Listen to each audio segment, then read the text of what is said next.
mo na, tanggalin mo na lang to tapos sirain mo. Hindi mo regalo to, regalo ko. Ay, hindi alam pa kayo. Tulungan mo ako kasi ano, Wala. umalis dito. Ano kaya yun? Tulungan mo ako pero hindi ko kasi kaya. Bigyan mo ako ng lakas. Na-excite ako? Makaalis sa lugar na to. Kasi pagod na talaga ako. Dininig ng Diyos ang Eh, pagsusumama. kung kakain na siya, ilabas mo na yung ano mo, ginawa mo ko. Tsaka yung salad. Yan na.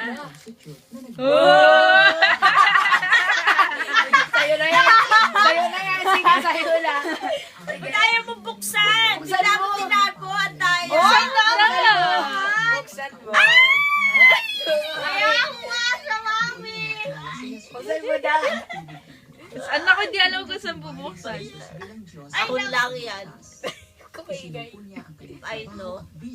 Hindi naman totoo yan. Nilagay lang dyan yung regalo mo. Di, ha? Ba yan, Daddy? Yan ba yan?